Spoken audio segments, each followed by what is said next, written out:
Hi, I'm Jim Perdue of Perdue Chicken. Unlike our competitor, who's gone back to feeding their chickens antibiotics, we at Perdue will remain no antibiotics ever. No antibiotics ever because we raise our chickens in a healthy environment, so they don't need them.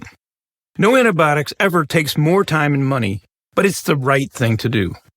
So when you buy chicken, look for the Perdue label to make sure your chicken is no antibiotics ever. Get the facts at Perdue.com.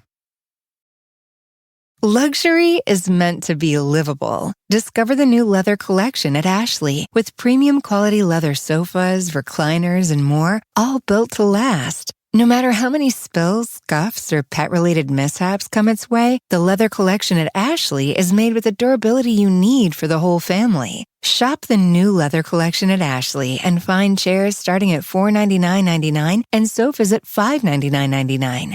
Ashley, for the love of home.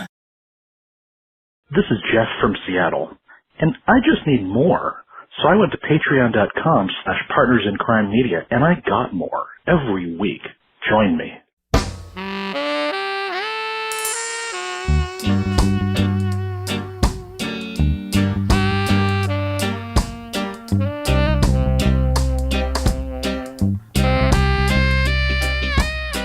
I'm Rebecca Lavoie, and this is Crime Writers On, the original true crime review podcast that digs into true crime, pop culture, other podcasts, TV.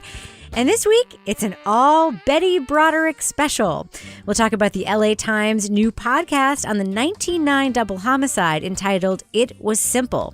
Then we'll discuss the not completely unrelated TV adaptation called Dirty John, the Betty Broderick story. Joining me to get that done and more is my real-life husband and true crime co-author, former TV journalist, and slightly less puffy hair man, Kevin Flynn. Hello, Kevin. Are you referring to the fact that you gave me a coronavirus haircut? I did. Isolation haircut. It wasn't bad. It's not bad. I mean, I'm not a pro, but it could be worse. Yeah, the headphones fit on easier now. Yes, I took away the little Dershowitz poofs, as I've come to think of them. Couldn't look at that anymore. Also joining us is journalist, true crime author, former defense investigator, licensed private investigator, certified cat lady, and proliferate podcaster, Laura Bricker. Hello, Laura. Hello. Yeah, that's me. I'm on a roll right now. You really are. You're really stealing our thunder, Laura. Stealing our audience. I know. Yeah. Stealing our thunder, but whatever it takes to get those downloads, you just go for them, Laura Bricker. It's fine. All 50 people that are listening to my new podcast, thank you so much. Thank you for coming. Thank you for listening. I really appreciate it. Laura, you should start a separate Patreon for that. There's one right on the podcast page. You can donate directly to the podcast. Nice. So perfect. Also, do you want to just say what that podcast is called, by the way, before we move on, in case anybody is interested in checking it out? Yes, and it has been compared to a Norman Rockwell-like podcast. It is called Exeter Life. Who compared it to that? I don't know. Some random reviewer said it was like Norman Rockwell. And finally with us is our captain of woke cynicism, the author behind the noir novels known as the City Trilogy, and the host of the Strange Arrivals hit podcast from iHeartRadio, and our Patreon book club host, Toby Ball. Hello, Toby. Hello, Rebecca. Well, Kevin, I want to we're going to do some business after the first ad break and do a little bit more about our Patreon, but I do want to encourage any listeners who are patrons right now to check out our after show this week. Couple special things going to be featured. Some requested impressions of you doing Ruth Langmore as other people, which is a special request from listeners. This is the curly-haired blonde from Ozark. Yes. And also, Jesus Christ. And also we're going to be talking about some of the many Peabody Award winners, including a couple of our favorite podcasts, In the Dark and Dolly Parton's America, and some of the TV shows that we also reviewed. So we're going to be talking about that in the after show, and we'll talk about the rest of what we're talking about in the after show after the first ad break. Peabody judges have good taste. They have good taste. In the Dark has won twice. So, Laura Bricker, before we lead off the show, what happened to you today? I heard some references to some kind of craziness going on. What's happening in your life? Well, first of all, it's not just that my cats are killing a lot of chipmunks over here. Apparently, New Hampshire is in the midst of a chipmunk apocalypse. Laura, I told you this 2 weeks ago, and you didn't believe me, remember? Yeah. So the chipmunks are everywhere, but that's not the real issue at my house today. The real issue is now there is an influx of ants at my house. And usually, we have have like that couple weeks in the spring where we have some ants and then they go away. Yeah. No, they are multiplying. So today I had to call my friend, the pest reliever. And so she came out to relieve me of pests and sprayed my house for ants. But they are everywhere. Like, I feel like I'm losing my mind. Laura, what's your friend's name who owns this business? Her name is Mary Weaver, the pest reliever. Okay. Now, Laura, just for real. Laura, she just got a free plug on the show, so good on Mary Weaver, the pest reliever. But Kevin and Toby, are there any semantic flaws with that name, the pest reliever? Is anybody else picking up on the fact that it sounds a little bit like she's giving the pests some relief by perhaps not catching them? Performing a sexual favor. Wow. On each Yeah, ant. it does. It sounds like a euphemism. Yeah. Well, It sounds like when you hate your husband and you want him to leave you alone for 2 weeks. Oh, I had to do a little pest reliever last night. oh no. Because there was an infestation. There was. She is a wild preacher's daughter, so I don't know. But it was one of her employees who came out today, and I said, I'm sorry you have to crawl under my porch because I think my cats have some dead chipmunks down there. And she said, That sounds so sexual. Had to crawl under my porch because of dead chipmunks. but then she said, it's okay. I have dead animals in the back of my van. And I was like, oh, your van also says wildlife removal. Oh, my God. She's basically that chick that Phoebe Waller-Bridge played on Run. Yes. Yeah. Like, came to my house today. I was like, oh, Mary my God. Weaver. I think Mary Weaver needs to make an appearance in your Leave It to Bricker podcast. I really want to meet Mary Weaver. Lover or lever. Oh, my God. Mary Weaver, lover of beaver. Oh my God. Remover of beaver. Oh, that's it. That's it. Mary Weaver, beaver reliever.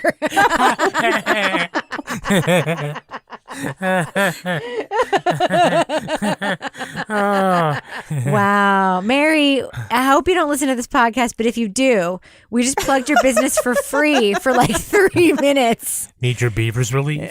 of sexually Contact Mary innuendo laced No. euphemisms. Oh, my gosh. Oh, man. No, she's good. I'll be glad to include her in a future episode because she has a lot to say. It's so funny. I always think of people who don't live in the country, who don't get to enjoy some of our country accoutrement. One of them being all like the clever slogans that septic companies give themselves on the sides of their vans. Like they come to like pump out your nasty septic tank and they park their big van in the front, their big truck, and it says like, we're number 1 in the number 2 business. Oh, man.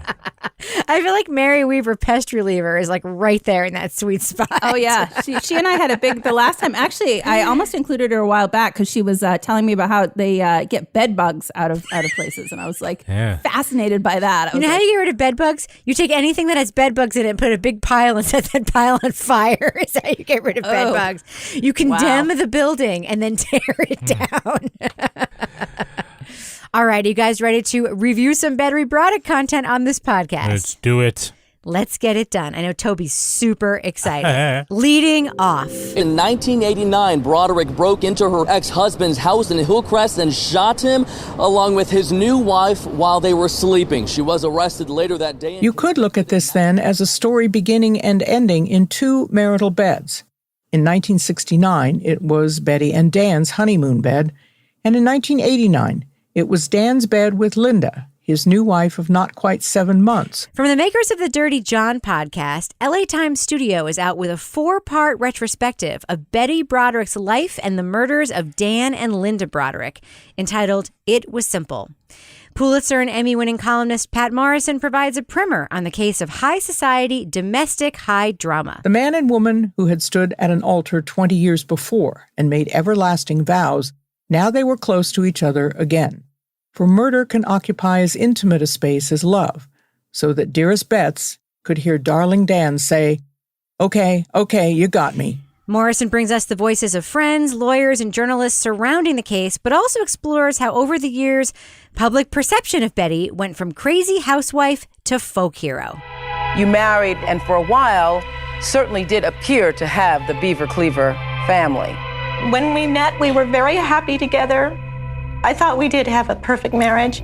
Spoiler alert, we are going to be talking about plot points from It Was Simple. So if you want to remain spoiler-free about this historic podcast, for which you could look up all of the details on the internet, go to the estimated time code in our show notes. All right, I have a question for everyone. Yeah. Why is this case getting attention right now? Does anybody have a guess about that? Toby Ball, what do you think? I honestly, that was, to me, the biggest question surrounding all of this stuff was why anybody would care at this point about any of this. Well, I have a pretty good guess. What's that? Well, when LA Times Studios and all the other people involved sold the podcast Dirty John to Spike TV or whoever, was running. It was Bravo. Or Bravo, that's what it was. Yeah. When he sold it to them, they said, great, we need 2 seasons. Yes. And they're like, well, John dies at the end of the first season, so the second season needs to be another case. That we can report, that there's reporting to draw from, et cetera. And so a bunch of people brainstormed and said, well, what other case can we do where we have this sort of weird domestic angle? And so, the Broderick case has been around for a long time. Nobody's doing that. And we have a lot in our archives probably, right? Right. And so I don't know if it was contractually obligated to do so or it just seemed like a good idea.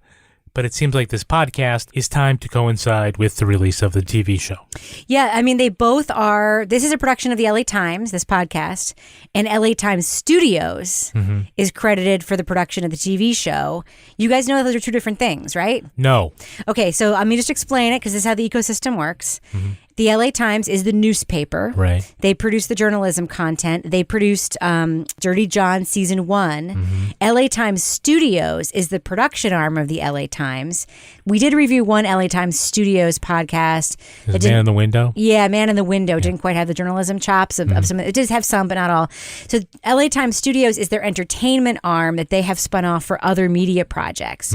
So LA Times Studios might draw from LA Times projects and then, sell them to say, get them represented by an agency like William Morris, who then sells them as these package deals. So I noticed that this is an LA Times podcast.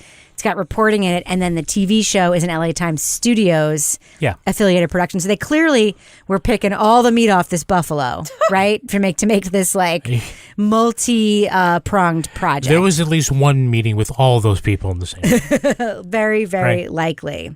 Laura, were you familiar with this case before listening to this podcast? I wasn't. And at first I got it confused with that War of the Roses case. So tell me about, Laura, what you think about the format of this podcast, It Was Simple. I mean, it does kind of start out, Pat Morrison, the first episode, a lot of it is exposition that almost sounds like an arty essay, right? It's true, too, that this case pulls up a chair and has a seat at our dinner tables and in business lunches and family get-togethers, a means of measuring our families and our marriages, like, well, she's pretty miserable, but she's not going to go Betty Broderick on him, you might hear. Yeah, I like this. First of all, the music and the theme song is so catchy that I can't get it out of my head. I literally find myself walking around being like, oh, you should have been watching or whatever that little, and I'm like, and I liked how right up front, it's very clear to follow. It's like, why are we telling this story? We're not telling the story because there's anything new. We're talking about kind of why does this story remain so fascinating to people? And why are people still drawn to learning about this case? And, it's laid out very clearly. There's definitely interesting people that we hear from, but it is sort of told it's kind of a retelling of the story, but with people still kind of commenting on it, present day, looking back sort of retrospectively about the case. But, it was definitely something that for me, who did not know about this case, gave a really good overview going into it. But it was an overview that was told in a way that was, easy to digest and definitely something you could breeze right through. Kevin, what did you think of this writing? Yeah, I mean, I like the sensibility of the podcast in general, especially the first episode. It's been around a long time, and there are a lot of people, particularly in California, who know the ins and outs of the case.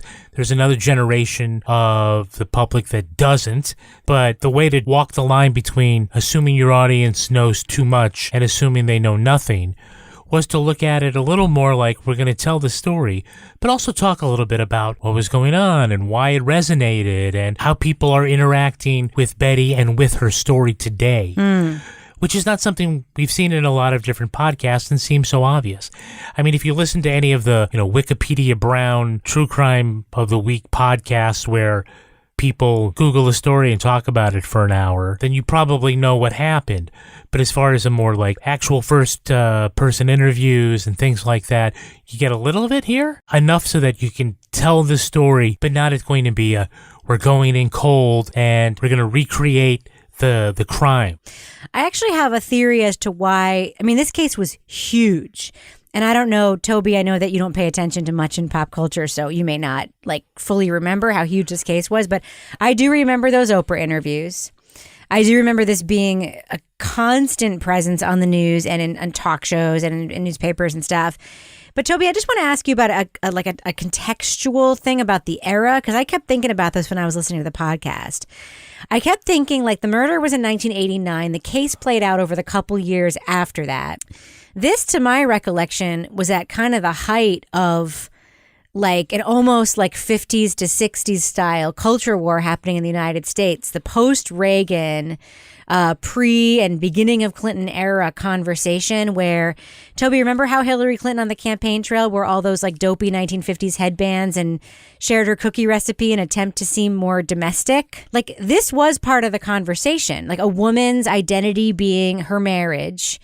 And we do hear in those Oprah tapes when Betty Broderick, who, by the way, at the time she gave those interviews, was in prison for murdering 2 people, we hear her say, like, the contract of my marriage and everything that I was promised, I was deceived. And you hear people, like, cheering in the audience. And to me, I just kept thinking of that, like, political moment. You know, that was, like, when the movie Pleasantville came out. You know, this look to sort of, like, this utopian past and people being afraid of a progressive future. I don't know. Did you think of any of that, or were you just very fixated on the fact that why are we listening to this right now? Well, I guess there were a couple things. Just your sort of description of this makes it seem like kind of like the Dan Quayle murder or something. That it seems to kind of sum up his, kind of standing as, I wear your scorn as a badge of honor, traditional American values, all this stuff. So I guess the 2 things I thought about were, one, how sometimes people who are about your age or maybe like slightly older, but they seem like they're from a completely different generation. Yes. Like they seem like this seemed like those people to me, in that they were still living these, and partly maybe it was a product of their conservative Catholicism, I guess, is the way it made it seem. Is that they're sort of outside these larger societal trends that, you always see in like Time magazine or whatever about women's liberation and the deterioration of the nuclear family and all this stuff. Like those things were still valued. Part of what seemed interesting to me about the story that neither one of these things really gets into was her trying to maintain this while he seemed to be kind of breaking away from it a little bit once they became successful and, they were living the high life in Southern California. Was it sort of a culture war within their marriage? Oh. That seemed to me sort of like an interesting angle on all this that neither one of these things really looked into. I actually disagree. I actually think the TV show does better with that now that you say it. But I'm wondering if the popularity of talking about the case at the time did reflect that real culture war that was happening politically at that time. Because I had absolutely never even heard her name before this got mentioned last week, I can't comment on that. Yeah. The other weird thing is that this stuff comes out like right at a time when our sort of concerns as a country right now are on the exact opposite of this case. Right. Because in a lot of ways, this case, other than the murder part of it, which obviously is the thing about it, but beyond that, it's really a privileged white family going through a pretty, it's common enough that it's a cliche of a guy getting successful and then trading in his wife for a younger woman. And so in that, it seems so far away from the concerns that we're dealing with right now as a nation, which is, systemic racism, cop culture, things like that. I mean, it is hard not to listen to something like this that's about a serious thing. I mean, it's one thing to listen to like Wind of Change and think like this is escapist. It's about a story that's very different than we're thinking about. I agree. And I do hope there was a conversation, at some point about the timing of the release of it, whether or not it's escapist enough, et cetera. I hope there was that conversation. I always do when something, of this is released that feels that tone deaf, as Toby described. Kevin, I have a question for you. A thread in the podcast is the folk heroization of Betty Broderick. As I mentioned, she appeared on Oprah twice. The ratings were really high. It did spark this debate over sort of like I think in some ways a well-founded debate over like community property and, women's roles as homemakers being devalued, when community property laws were passed. And also, some of the maybe substantiated gaslighting that Dan Broderick did to Betty, which, is, I just will say, is not super uncommon in relationships, especially relationships that are coming apart. But, given her pathology and her background, like you could see maybe how she'd be triggered by that gaslighting. Obviously not justifying in any way her acts of violence or murders of two people. But what do you think of the folk heroization of Betty Broderick? Your last line there is exactly what it is. Not to justify someone killing two people, but, and then comes a tacit victim blame, which we wouldn't do for anybody else. Dan played a role in getting shot because he was going through a divorce. It got messy, and Toby's right, it's common enough that we see, especially if you've been through a divorce, that people act poorly and They lie, and your relationship with the other person doesn't improve after you say, I'm going to divorce you. Correct. In that process, we saw that this was a very uncommon divorce proceeding. It lasted for years. It was a mega divorce. Yeah, Betty dragged her feet and did things, did not take a typical legal route to it. She, seems to be in denial and wants to keep her marriage. She lit all of his clothes on fire on the lawn. I mean, let's be real. Yes. I just do not see anything exculpatory in the tale of how it was a bad divorce. But yeah, for whatever reason, people want to say, I don't condone murder, but good on you for That's not what I said. I'm not saying but you. But that's what people said at the time, But if you go apparently to these Facebook groups that Pat tells us about, it's all about, well, yeah, it's too bad about Dan, but Dan shouldn't have done those things. Facebook fan pages for Betty are filled with comments expressing support and sympathy. One fan, Deanna, wrote, "Every woman who has been treated badly by a man feels her pain." The Facebook page memorializing Dan and Linda Broderick gets a lot fewer likes. It's a kind of victim blaming we would never think to do with anybody else. Laura, what do you think? Because I feel conflicted. I will say it again. In no way condone the acts of violence that include, by the way, driving a car into somebody's house when the kids are home and all the other just kind of mayhem and destruction that she did. Throwing a cream pie. That being said... But this is not a but. We do this, by the way, all the time. It's a but. With people who commit crimes on this show and their way that they're examined. We do. Mm-hmm. We look at someone's circumstances. We look at them as human beings. And I do not want to dehumanize Betty Broderick, even though she did a horrible thing. She's still a human being. Mm-hmm. So I'm asking this question. Don't butt me, Kevin. Well, I want to hear what the question is. Laura Bricker, did you find yourself, as I will confess I did, having at least some feelings of empathy for somebody who is at the other side of a gaslighting campaign, if nothing else? Yeah, that's fair enough. Oh, no, I absolutely did. I definitely had a lot of moments where I felt like some rage at the way that she was being treated by Dan as things were breaking down, especially when you see the way that she was being sort of left out of the loop about certain things and the way that he was diminishing things that she was saying. These weren't true. This didn't happen. And I definitely felt sympathy for her because I felt like the awareness mental health wise of some of the factors that may have been, at play with regard to what she was going through wasn't necessarily what we are, what we have today. And as I was listening to this, I was definitely getting fired up because I'm thinking she should not have murdered Dan. And Linda. I know. Poor and Linda's the forgotten victim. Linda, Poor yeah. forgotten Linda. Everybody, and I forget about Linda. The ending, yes, that I don't want to say, oh yeah, good, she should have gone and done that. But I definitely have some sympathy for what she was going through and the fact that she really, put him through law school, helped him out, supported him. And there was more at play here. And obviously her reaction was off the charts. But I definitely did feel some empathy for what was happening with her. Laura, do you suspect, we obviously are not doctors and we cannot know, but do you suspect that she suffered from some mental health issues that go undiagnosed in this podcast and probably undiagnosed in her life? I did kind of wonder about that as I was, looking at her upbringing and then, how this all played out. I mean, not for nothing, but you don't just go drive your car into the front of somebody's house. Correct. You do not. A broken heart does not make you act like a crazy person. person. You think? Yeah. No, it does not. It does not make you light somebody's clothes on fire. It does not make you murder two people. It does not. Yeah. I believe that Betty Broderick suffers from some severe mental health issues. Agreed, yeah. She probably, I don't know if she's been treated in prison, I don't know. But even hearing her talk about the crime, she is so unbelievably fixated on things that cannot be changed. And I think my empathy for her comes from the fact that I know a person who suffers from some mental health issues, who was married to a very powerful lawyer who did the exact same things to her in their divorce that happened to Betty Broderick in this divorce. Mainly the gaslighting stuff, the power differential, the use of the courts to sort of batter somebody into silence, and the helplessness that comes on the other person's side of that, of not being believed, of not being whatever.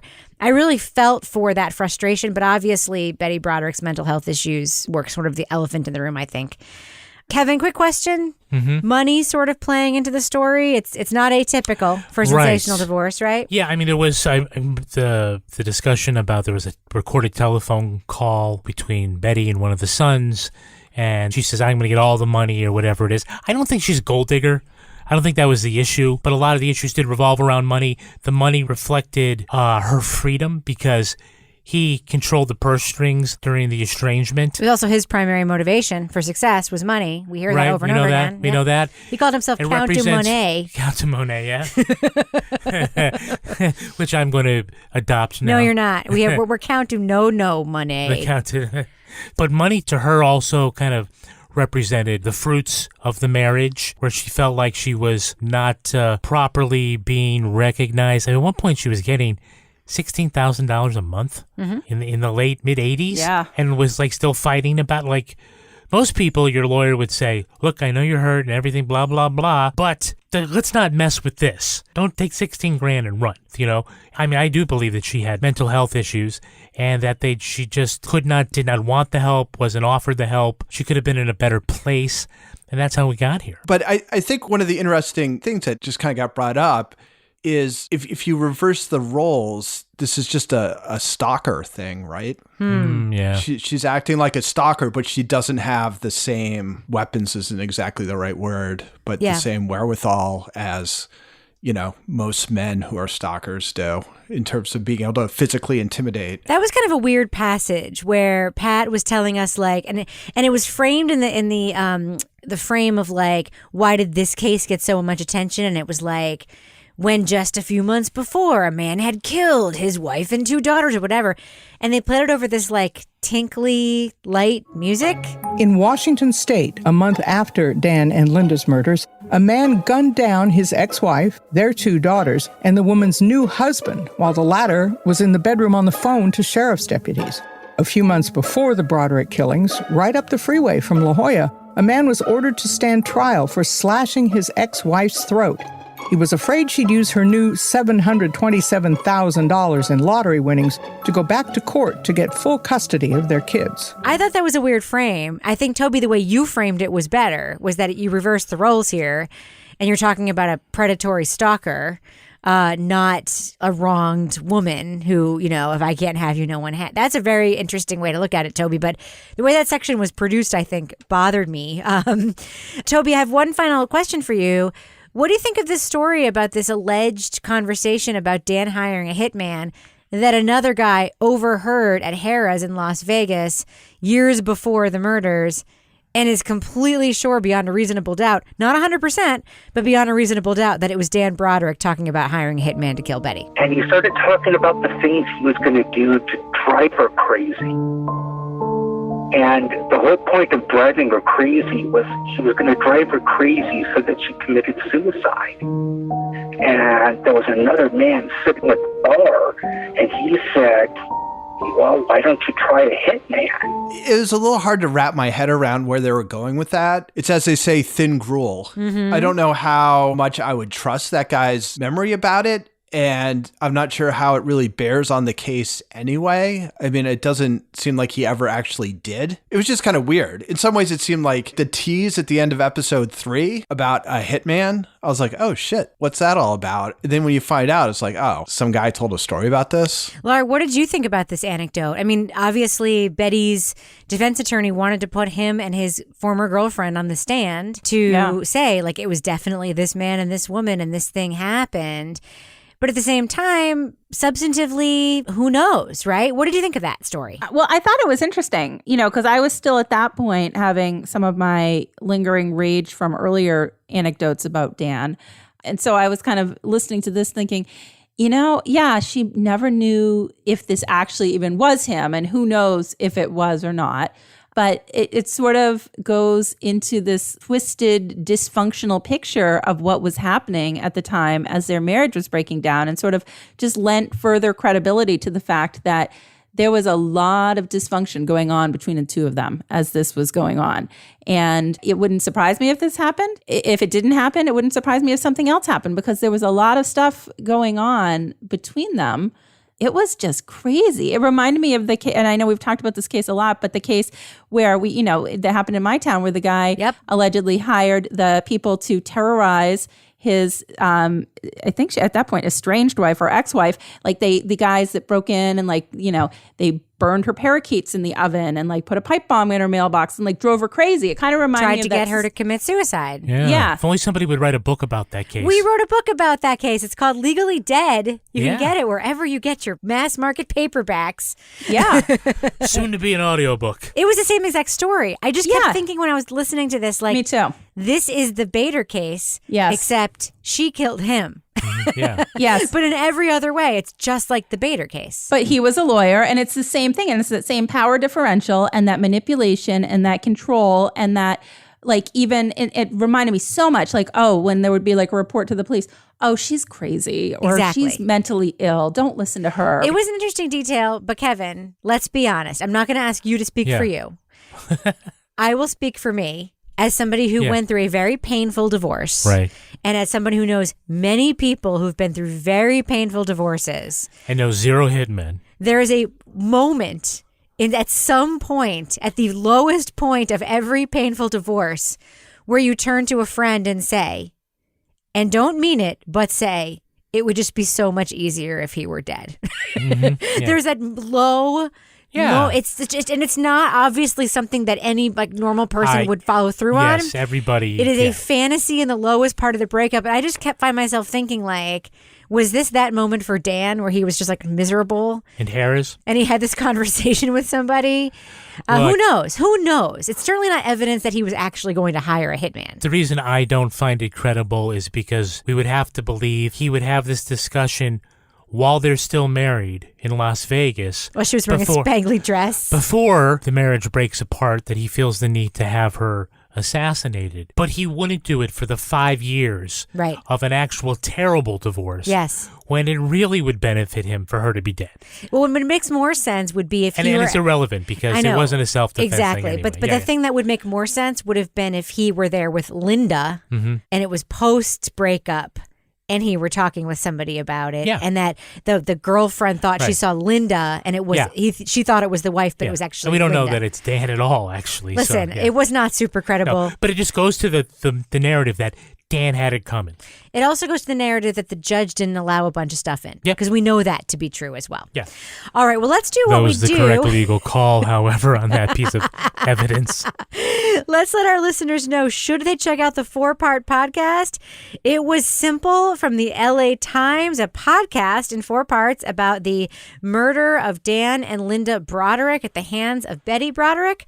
Laura Bricker, I'm going to start with you. Thumbs up or thumbs down for this podcast? Thumbs up. I liked this podcast. It was interesting. I didn't know about the case before I started, and the music knocked it out of the park for me. But there was also a lot of really interesting details, and it was told in a way that was easy to follow and just flowed in a very easy to follow narrative. And, 4 parts was just the right amount of time to tell the story. Toby Ball, what about you? Thumbs up or thumbs down for It Was Simple from the LA Times? Yeah, I give it a thumbs up. I'm not like hugely enthusiastic about it, but like Laura said, it tells the story well, competently. I don't think there's anything like spectacular about it or whatever, but you do understand the story, and she has sort of a point of view, and so sort of a mediumly enthusiastic thumbs up. What about you, Kevin Flynn? Thumbs up or thumbs down for It Was Simple? Thumbs up for me. Works on 2 different levels. One, it prepares me for the TV show, which we'll talk about, because I didn't know about the case, and it didn't need to be a 10-part Peabody Award podcast narrative. I figured out, the fine details, and when I see those in the TV melodrama, which we'll talk about, they rang true. It also was a good look back on what was interesting about this case, why it resonated, why it resonates still. And I think for that, it accomplished what it set out to do, which is also probably fill a contractual obligation for a 2-season television deal. I'm thumbs up. I liked but didn't love this podcast. A thumbs up for me. I'm not going to gush and gush and gush about it. The things that were most interesting, I did think the writing was interesting. I'm not sure I would have made all the same choices, but I enjoyed listening to it. So I guess they were good choices. There were some turns of phrase. At one point she talks about, the boys having to testify in court, and she was very green minds tackling a very black story. There's a lot of that sort of purplish kind of prose, but it worked here for some reason. Some of the production elements, that sometimes it was very music heavy and sometimes it was very dry, so some unevenness there. But overall, it was a concise look at a case that I remember actually pretty well, and yet I learned some stuff that I didn't either know or remember. And I did like to look at some of the deeper issues around, for instance, no-fault divorce and the impact that that's had on, the economic disparities between men and women and so forth. So, yeah, for the most part, for me, I like the podcast. So I'm going to give it a thumbs up. One last note, really like the cover art. I really, really do like the cover art. So thumbs up. Do you ever meet someone who seems kind of off? Whether it's a creepy neighbor or random phone number that keeps calling you, Truthfinder has you covered. You can search for people by name, address, phone number, email, and more. Truthfinder can be especially helpful for running confidential background checks on anyone you're planning to meet from online dating apps. Go to truthfinder.com/podcasts for a special offer. That's truthfinder.com/podcasts to access your special offer today. The friendship is sharing deal. Because I want one of your McNuggets. And I need some of your Quarter Pounder. There's a deal for everyone at McDonald's. Get one favorite like 10-piece chicken McNuggets, a Quarter Pounder, or a Big Mac, and get another for just $1. Price and participation may vary. Valid for item of equal or lesser value. Luxury is meant to be livable. Discover the new leather collection at Ashley with premium quality leather sofas, recliners, and more, all built to last. No matter how many spills, scuffs, or pet-related mishaps come its way, the leather collection at Ashley is made with the durability you need for the whole family. Shop the new leather collection at Ashley and find chairs starting at $499.99 and sofas at $599.99. Ashley, for the love of home. For me. All right, before we continue the show, Kevin, we have a little bit of business to discuss. Yeah. We do want to talk about the other stuff we're going to be talking about in the after show happening on Patreon right now. Yeah. We're going to be talking about the cancellation by the Paramount Network of the show Cops. Right. And Live PD, both of which were discussed in the podcast Running from Cops by our friend, the most talented podcaster maybe on the planet, Dan Taberski. Peabody Award nominated. But he did win some awards for that podcast, did he? Oh, not? Sure. Yeah. All right. So we're going to be talking about that in addition to hearing your Ruth Langmore impressions as different people and also talking about some of the other Peabody Award winners, right? Mm-hmm. Yeah, sure. So, Kevin, before we continue the show, I have to ask you, do we have a Patreon Patron Saint of the Week this week? Our Patreon patron saints are Laura Chavez and Wendy Martin. Bless you. Toby, do you have anything you'd like to say to the Patreon patron saints of the week? Yes, thank you so much for your support. Aww. Oh, that's so beatific. It is. It's angelic. Was I supposed to say something snarkier? No, I just got to tell you, Toby, I posted on our Facebook group this week that one of the things I'm most proud of in the last couple of years was being blocked by a certain very evil podcaster on Twitter. Mm-hmm. And your mom. Oh. My mom? Toby's mom said on that post that I made where I showed the screenshot of me being blocked by a certain Voldemort-esque worst person in the world, true crime podcaster who is a racist and misogynist and all kinds of other things on the internet. His name should not be said. Your mother said that basically the people who block you are a sign of the quality of your character. Yeah. And I got to tell you, Toby, you need to tell your mom thanks for me, okay? You basically just did since she listens to the show. I've been blocked on Twitter by Toby's dad. What does that mean? I know. You really got him pissed off. Basketball. Your controversial thoughts about Big Orange? Big Orange? Syracuse, right? Aren't they Big Orange? What the hell are you talking? They are the Orange. Oh, The sorry. Orange Man, yeah. Big Orange, whatever. It's all Protestant stuff. Yeah, I see. The Irish aren't happy about that. I see. The fighting Irish are coming over. Well, we do that. We play the Fighting Irish quite frequently, although I don't think that it has the same sort of sectarian aspect to it that Celtic Rangers does. Or like when you play like St. John's or Georgetown, right? That's funny. In the old Big East, we were really we were sticking up for the You were the nemesis. for the Protestants. Yeah, You were the nemesis. You were my childhood nemesis as coming from a Georgetown family. Just want to let you know that. Oh, you come from a Georgetown family? I do. It took almost 6 years for you to admit to that. Wow. I'm saying these are just possible security questions for Rebecca's password if people want to try to steal her identity. Her bank card is Hoya Saxa. Yeah. I think we did the thing about what your porn name is based on the street you grew up on. Yep. That other stuff. Yep. Yeah. By the way, I just want to say I really hope Patrick Ewing's feeling better. I don't know if you guys know this, but he was diagnosed with COVID-19.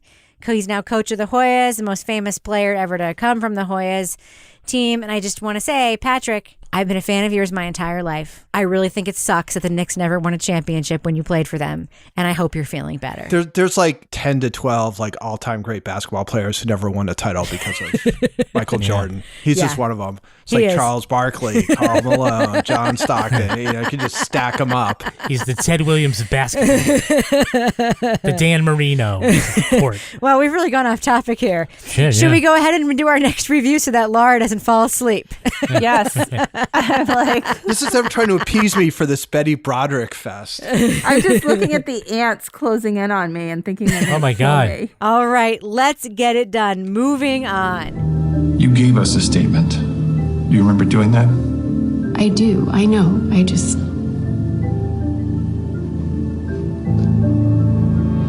I'm amazed it only took one bullet to kill Dan Broderick. For the makers of the Dirty John television show, USA Network is out with its 8-part melodrama on Betty Broderick's life and the murders of Dan and Linda Broderick. The show features Amanda Peet as Betty, a woman unable to come to grips with the end of her marriage, vacillating between winning back her husband and making him feel her pain. Did you think I wouldn't like this machine because I love it? I can say whatever I want and even have to talk to you, and every little word that I say is true, asshole. That's what you don't realize. I hope you're recording every last little word, because every word I say is the truth. You son of a bitch! Dan is played by a very white-toothed Christian Slater. We first see him as the rational party in a contentious divorce, but as the series plays out, we see him as an emotionally unavailable spouse, unafraid to use his legal acumen and financial leverage to leave the marriage on his own terms. I pay for your life. Everything about it. I pay for this house that you live it in. So if anyone's going to be getting out, it's you. We are going to be talking about plot points for Dirty John Season 2, the Betty Broderick story. So to remain spoiler-free, go to the estimated time code in our show notes to hear our thumbs up or thumbs down review. Now, I'm going to throw something out there, and Laura, I'd love you to be the first to react to it. Oh, boy. This show is campy, and it's fun, and it's dishy. Mm-hmm. But is it just me, or is it also kind of weirdly arty in a way? Like, it's out of order. It's told like in this very sort of like differently filmed to portray different eras style. Like, it does seem like a little bit arty, if you know what I mean. Like, what do you think of just the style of this show? I didn't call it arty. I think I thought of it was kind of like nostalgia. Like, I felt like as I was watching this, there was definitely like this sort of element of nostalgia in the time period when they were going back and forth between past and present. And, starting right off with the Cyndi Lauper theme song intro, I was like, Cyndi Lauper, oh my gosh. It's Stranger Things with lawyers. I know. There's a lot of Cyndi Lauper in the show, too. I know. I saw her in concert once at the Hampton Beach Casino a few years back. So take that, all you basketball talkers. Anyway, but when you say arty, I mean, I was looking at it like the way that they styled the scenes that they were filming. So when they're out to lunch and it's like, in the 80s and it's like the ladies who lunch, it's like the melon with the cottage cheese. And I'm like, oh, that's so vintage. And like, who orders that? Bring me that, somebody who's not garçon. planning to take a bite, that too. Well, and then it was like Catalina dressing. And I'm like, and just like things that reminded me so much of that time period. But it was also the lighting in the way that they were filming. Like the lighting itself was a little bit softer and a little bit yellower, and it sort of added to that sort of nostalgia feel. And they did have a lot of great, elements that I felt like from time periods that they were, covering were really accurate, but also kind of added to that window into that time. Toby, your first 5 words of the notes you sent me were, "It's not my thing." What do you mean it's not your thing, Toby? I mean, what's not to love about this series if you're Toby Ball? I kind of got the campiness and I thought that might be fun.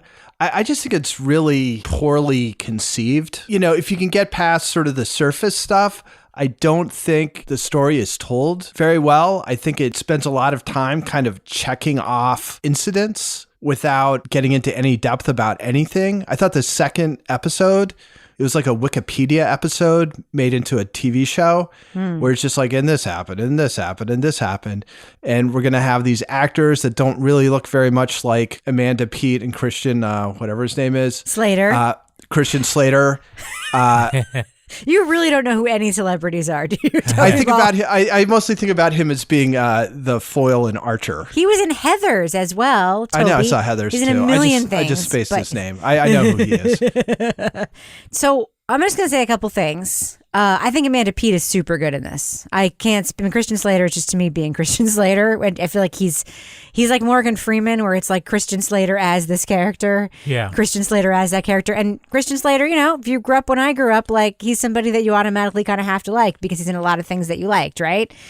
Amanda Peet is in a lot of things I like, but she's also in a lot of cheesy stuff. I think she's super good in this, even though she looks nothing like the real life Betty Broderick. They didn't go for like a resemblance casting here. I do think it's campy. For me, I think is working more than it was for Toby. Kevin, one thing I think we have to acknowledge is that this is the scripted version of this story. Yeah. And we do, because we just listened to the podcast, we do see some verbatim pulled from transcripts, pulled from diaries, like in the marriage encounter episode, for instance, where we know these things happen and these were the words. Yes. There are some elements of that in it. But we also know because it's scripted, they are also adding some fictional scenes and they are creating fictional versions of these real life characters. What do you think they are trying to do with Betty in this fictionalized version of the story? That's a great question because I'm unsure how the producers want us to view Betty. In episode 1, you're right, she's clearly unhinged, and it seems like this is just going to be, 7 more episodes of her behaving badly. Leave, Betty. How can a house we own Have your lawyer be sold explain. without my consent? You're in violation of a court order. Orders, and you know it. But, in the backstory, there are times when we see her as being very sympathetic. I'm scared. I don't feel like I'm worth anything. I feel like we are speeding in the dark, and I can't see what's up ahead. And I'm anticipating something terrible happening. We're losing touch with the world. And look at John and Dirty John is clearly not the hero. It's Deborah. She's the emotional center. How do we feel about Betty being the center of this story? I don't know. For me, the jury's out. Well, first of all, Linda has been completely erased so far in the part that we've seen. It's true, yes. She sort of comes in episode 4. In the first 3 episodes, yeah. If I were one of these people who felt like Linda Colcana had been erased from this story, I'd be super fucking pissed watching the first 3 3/4 episodes of this series, maybe even the first 4 episodes. But Laura, do you agree with Kevin that the series is trying to portray a more nuanced version of Betty, because the fictionalized version of Betty, I found myself feeling a great deal for, more so than I found her empathetic in the podcast. Oh, yeah, absolutely. And I think there was a lot of the day-to-day relationship between Dan and Betty that we're seeing in this dramatized version. And it was making me super angry. Because again, it was like you're seeing the early days where, he's in law school and she's helping him and it's all like this sort of rosy picture. And then you're seeing now where he's shutting her down. And I do feel like they are putting her in a different sort of spotlight than, the podcast did in a way, because, she's definitely more sympathetic here because you really do feel like she's getting taken advantage of. And especially like one of the scenes that just like made me like lose it was when he gave her the wrong information about the court date. Wait a minute. He didn't give her the wrong date. She had the date and she just said, I can't do that. Oh, I thought he gave her the friend said, you can't, the judge said that? No, it's okay. He makes all these changes. Who did you talk to again exactly? You know Dan postpones hearings all the time. In fact, he postponed this one once himself. Himself? As in, he actually did it himself on the phone, or he had his lawyer make a formal request in writing? Well, if I had a lawyer who could make a formal request in writing, then I wouldn't need a postponement probably, would I? You really need to double check this, Betty. But it was murky because from Betty's perspective, she was always being lied to and taken advantage of. Right. And she was told at one point, if you don't show up, they can't do it. Because and so that was sort of like her basis for not showing up. Oh, she believed that she didn't show up, they couldn't do it. Little did she know that Dan would show up wearing a rose on his lapel, which apparently he did all the time. Yeah. Who's going to buy those roses? Does he have like just a big thing of them in his fridge and he has to put one on every morning? Was anyone else curious about that detail in the show? I mean, it must come from somewhere, right? Toby does it all the time. I don't know what's the big deal. I do. You just get them wholesale. You put them in a fridge. They're fine. Toby, one thing that I thought was interesting, I mean, there's a whole lot of time spent on, all right, let's keep in mind, Dan Broderick is not alive to defend himself. He's a murder victim. But it talks about this in both the podcast and we see it play out in the TV show, in the fictionalized version of the TV show, that he goes to medical school, which as we know is not nothing, and then changes his mind and then goes to law school, basically extending this education thing through at least 7, 8, 10 years. We don't know if he did a residency or whatnot. We don't know how long the actual medical school part of it was. And then we see him sort of very much wishing to deny to everyone who asks that they ever had any humble origins of any kind. Now, Toby, I'm asking you to take a little stretch here because we see more of it in the scripted version. But assuming that came from somewhere, and we did hear some of it in the podcast, what do you think of that? Like a person who goes through all of that, puts his family through all of that, sort of, I mean, it's a selfish endeavor in some ways to say, like, I could start a job now, but not going to do that, hun. I'm going to do this other thing first. And then completely wants to deny that their hard times ever existed. Well, I think there's two things. One is I think you have to be kind of a narcissist in order to put your family through that very intense time again. But he talks about that in the third episode, I think, is when he says, I always put succeeding and money ahead of people and my relationships. So I think he's sort of cognizant of that. Maybe I'm reading too much into this. When they do have that little tiff about her sort of acknowledging that they had struggled earlier in front of one of his lawyer colleagues. Jump in, say something. I think you deserve to be happy. I think you mean that. I do. You've earned it. I think there's a thing about, if he's a Harvard Law School graduate, I think people want like a blue blood as their lawyer. I mean, I think that's kind of the aura of that. Mm-hmm. And I think the fact that was something that he wanted and that she didn't get it. And again, we talked a little bit earlier about maybe a culture war in the marriage, but this seems like a sort of a different way of looking at things, and that he's trying to create an aura about himself. And she's trying to keep it honest as to their actual lived experience. Mm-hmm. I thought it was interesting. And I thought that was something that maybe they could have gone into a little bit more, because at the time it just makes it seem like, I don't want anybody to know as a rapport. But I think for somebody who's trying to become like a big high powered lawyer, I think in his mind, he's better off, having that elite of the elite Harvard law thing about him. Yeah, one of the things I kept thinking about was like, and correct me if I'm wrong, my impression from the podcast is that she didn't come from like wealth, but that she grew up comfortably. Right? Seemed to be. So she grew up comfortably. She went to some Catholic school where they took riflery. Yeah. So she grew up comfortably in this conservative but comfortable family. So for her, sort of going through the lean years at the beginning of a marriage was sort of part of the ritual of being married. You go through the lean years and you support your man through that, and then that's not me, by the way, talking, and that's sort of the Betty Broderick thing. And then you sort of enjoy the fruits of that with him. So I think she very much probably thought like this is part of the rhythm of marriage. Maybe my parents went through lean times. And he sees that as more of like an area of shame, right? Mm-hmm. Because he's like, again, as Toby said, wants to come across as this elite. But there's also like this is the thing that they touch on in the show, but don't go deep enough into, like a denial of the Catholic roots. Because there's sort of like a working class kind of like sniff to that, like for some parts of America, especially like in the 60s, 70s, think about the Kennedys, like being Catholic is like sort of like associated with like, Kevin, it's like more of like a blue collar working class. And we see him in the show being like, only stupid people believe in religion or whatever. And she's completely floored by it. Like, where did that come from? And I think Toby's right. The culture war in the marriage really is something that the show could have done better. Toby, you're making me think about this a lot. Sorry about that. No. I like it. It's nuance. Kevin, question for you. Yeah. Each episode of the show ends with some sort of, game changer, right? Yeah. They're trying to do this thing as if we don't know the story, which apparently the three of you didn't, but whatever. What do you think of the way they structured the episodes? Episode Dan is dead, or there's another woman, or whatever. I did like it. And they do a little time hopping, but they needed to sort of, instead of like just doing a whole episode, they go back to 1960. They kind of spread it out. They keep the main action of the story going in the late 80s, the divorce, but we do get to see them at different periods and continue this growth in their marriage and in the story. And to that end, I like how they held things back. I mean, you don't know until the end of the first episode that Dan is dead. And then I knew. You knew, yes, I know. Okay. But as soon as you come in, know nothing, right? And then you don't know until the end of the second episode that Dan had a wife named Linda who also died. Mm-hmm.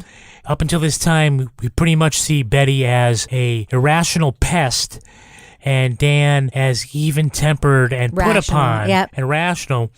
But at the end of the third episode, see him kind of swing around and like, I'm going to give it back to you. Mm.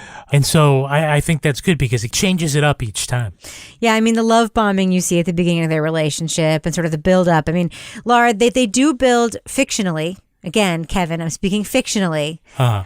They do build a credible case that Betty had good reason to believe this was a forever deal, the way it was sold to her in the early years of their marriage. Do the producers not fictionally make you kind of buy into that narrative that she would believe that? Yeah, absolutely. And I think when you watch the, build up and the background of what she's investing into the relationship and the marriage and supporting him and the children, and they're all in this together because they're all going to be in this together for the rest of their lives. And you really do feel like that when you're watching this version of the early days of their relationship and then, their early days of parenting. And, again, it's like I feel like I'm like the, on the Betty bandwagon here because I feel such sympathy. But I do when I see the way that they're framing the story.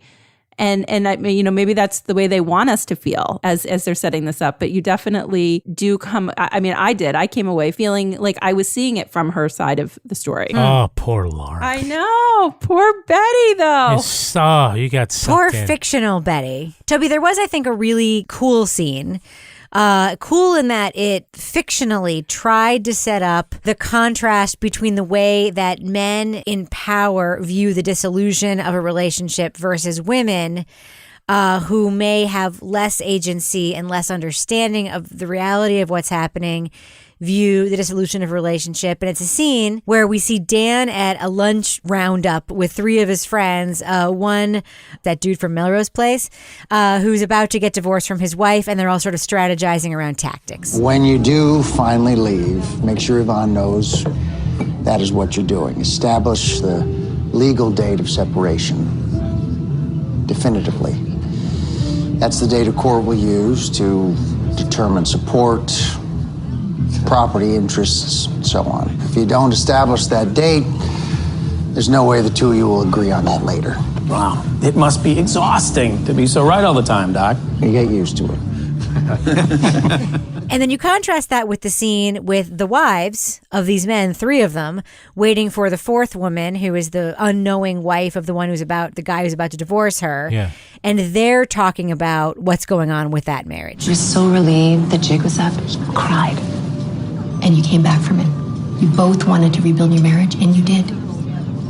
And so can they. Toby, I really like this scene. I don't know if you saw it the way that I did. Just tell me what you think about the way that the filmmakers here try to show the power differential between these lawyers who have all the cards, who understand how all of the money stuff works, sort of plotting for the undoing of this marriage, contrasting with the sort of Pollyannic version of these housewives. I think they got halfway there because I think, what purpose does this whole subplot serve? And I think it's basically to sort of lay out in their class and in their society and at that time how these things work. And so in that way, as you said, it's like the power differential, who's got agency, what people are thinking. The women want to stay with the men. The men are just like sort of coldly like, this is how you hold on to as much money as you possibly can. And et cetera, et cetera.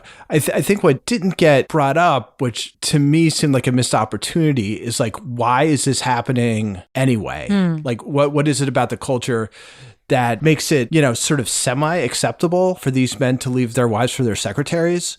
It showed one part of the dynamic pretty well, but I kind of felt like it left a little bit on the floor, which they could have, without much effort, but a little more thought, sort of given a little bit more nuance to the decisions that those men were making. And perhaps a little nuance into the decisions the women are making when they order for lunch a scooped out cantaloupe full of cottage cheese. But then the other thing is there doesn't seem to be any awareness on the part of the women of this dynamic. They also have no savvy of any kind. They're not saying like, hey, you go take all the money out of the checking account and close it down. You go make sure the life insurance. It's all the men that have that agency. Yeah, they didn't have that wherewithal at that point. But, Betty definitely had like that women's intuition as, with regard to Dan's new secretary. Like she had that, something was up. I loved when she was like hiding in the bushes in the lobby pretending to read a magazine. I was like, oh my God, I totally would do that. That's the Laura Bricker move right there. Yeah. Ken, you better not hire an assistant named Linda. That's all we got to say.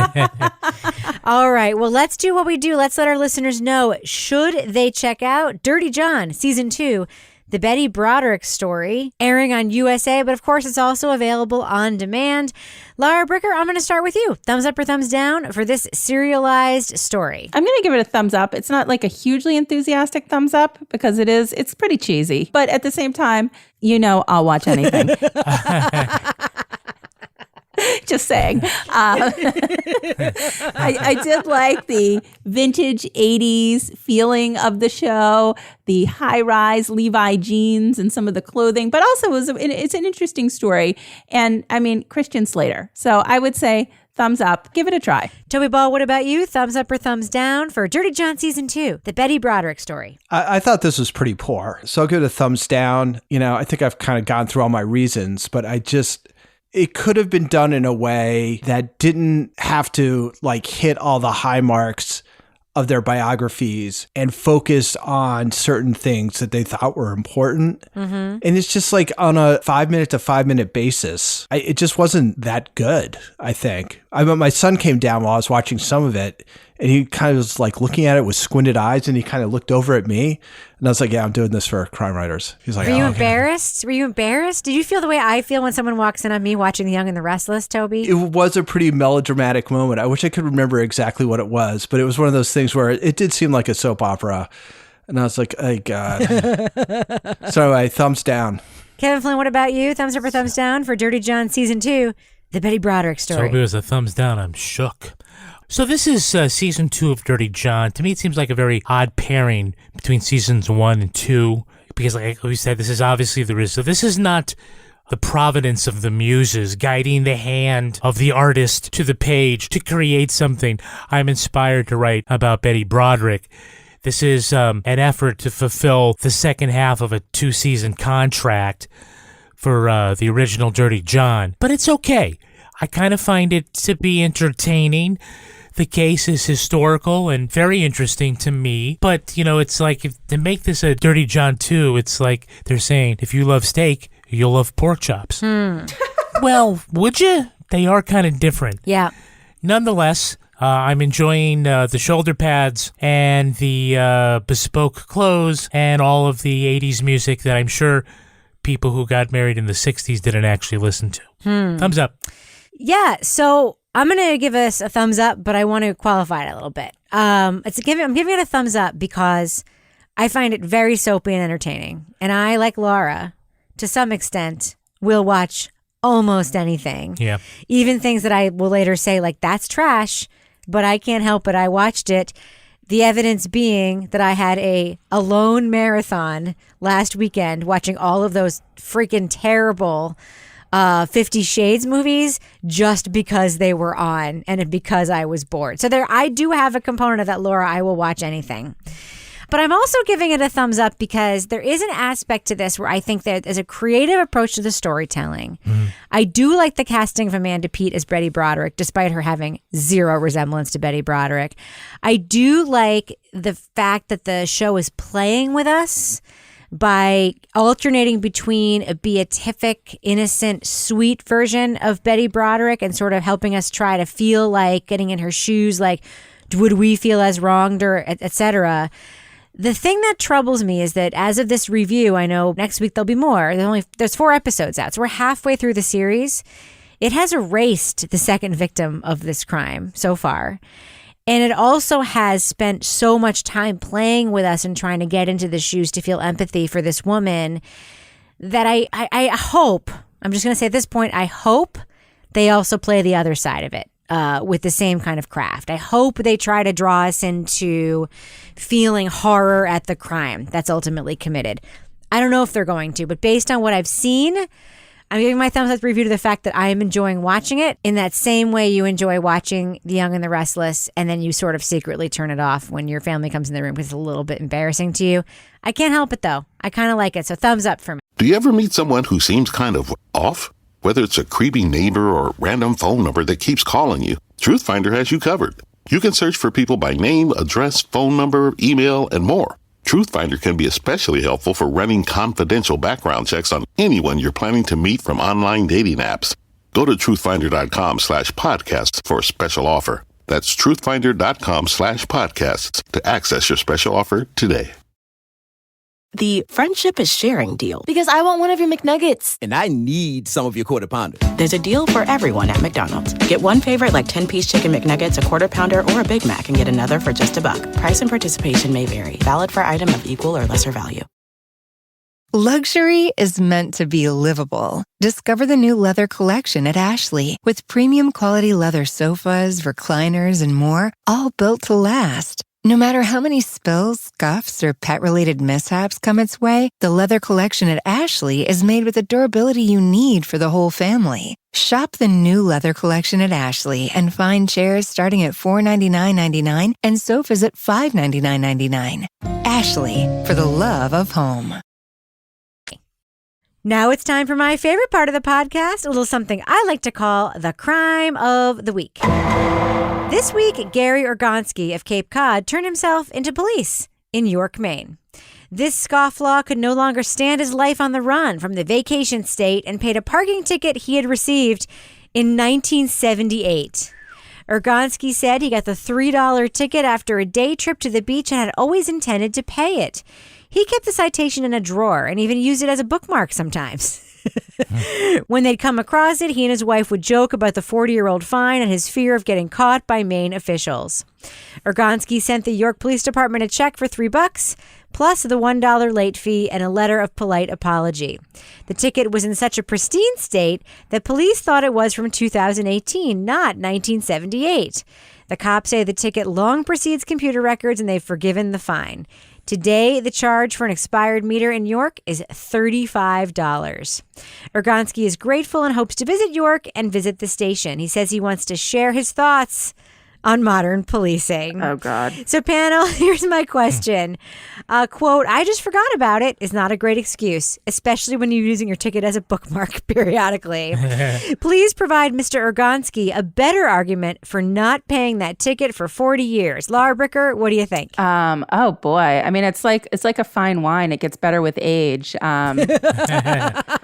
But I don't know. I mean, maybe like holding it over himself like that, like it kept him on track and he didn't get any other tickets because he was reminded of that ticket because he was still looking at it from 1978. Very possible. Toby Ball, what about you? What is a better excuse for not paying a ticket for 40 years? Yeah, no, but I think he totally, he played the system, man. He got out of his ticket. Kevin Flynn, what do you think is a better excuse for not paying that ticket for 40 years? Defund the police. At $4. That $4, man. Yeah, I'm sure they were hurting for it. All right, well, that is probably going to do it for us. But before we end the show, Laura Bricker, do we have a cat of the week this week? Oh, we have something even better. A dog? We have a goat. Oh. Do your goat, Kevin. Wait, Kevin has a great goat. Yeah. What you're missing about Kevin's goat is the face he makes when he makes the goat, which is basically his whole face going completely limp and just his tongue sticking out. It's very funny. I got the long beard, too. Yeah. Oh, God. Ricker, tell us about our goat of the week. So our goat comes to us from Ruthie, known on Twitter as Ruthless Joy. The goat woke her up at midnight by headbutting my bedroom window. She didn't have a name yet. Jesus Christ, goat. But I wish to call her Stampy, if that's okay. She's a total jerk, but I had to laugh. And I'm like, where do you live and why do you have a goat knocking on your window? And she said she lives on a farm in South Australia. And this was a newborn goat. Nice. But was now replaced as the baby they heard yesterday when one of the nannies had triplets. And she is mean about it. She got back to sleep at 2 a.m. So there's lots of goats knocking on Ruthie's windows. And I had a goat growing up as well. So I feel like I like this goat of the week. I do enjoy myself a goat, except for the fact that their pupils go the way they go, which I think is super freaking weird. But I like everything else about them. Mm-hmm. Laura Bricker, if folks want to reach out to you with their random non-dogs or cats to be cat of the week, how can they find you on Twitter? At Laura Bricker. And Toby Ball, folks want to reach out to you to give you advice for how you can dress more like Dan Broderick in the TV series Dirty John Season 2. How can they find you on Twitter? Oh, my God. At Toby Ball NH. And Kevin Flynn, if folks want to reach out to you to tell you where you can get those same caps that Christian Slater portraying Dan Broderick got in Dirty John Season 2, the Betty Broderick story, how can they find you on Twitter? I'm at Kevin P. Flynn. And if you want to follow me on Twitter or Instagram, you can find me at Reb Lavoie. You can also follow the show on Twitter at Crime Writers On, and I encourage you to join our amazing community in our official Crime Writers On Facebook discussion group on Facebook. We also have a regular old Facebook page, by the way. Support this show at patreon.com/Partners in Crime Media. You will get the Crime Writers On After Show right now, plus our advice show, Married with Podcast, Toby Ball's Deep Dive Book Club podcast, and Laura Bricker's extremely charming Leave It to Bricker podcast. Our theme song was performed by the New York Ska Jazz Ensemble and used with permission. Our line editor is the extremely handsome Henry Lavoie. Our social media and newsletter maven on maternity leave is my favorite Taco Bell stan, Meredith Plunkett. She also enjoys an edible arrangement, by the way. This show was recorded in the Oak Loft above the Bodega in Bay St. Louis, Mississippi studio, otherwise known as Studio C, the closet in our New Hampshire basement that we have made it very difficult to drive a car into. On behalf of all the crime writers, thanks so much for listening. We will catch you later. Toby Ball, what about you? Thumbs up or thumbs up? Toby Ball, what about you? I don't know, Rebecca. Rebecca's always telling people what to say. 1 star. Oh, there she goes with that grating laugh again. Oh, God, cackle. Shut up, Kevin. Jesus Christ, Rebecca. Look how she's always interrupting her husband. Poor Kevin can't even get a word in edgewise. 1 star. Talk about culture wars. All right.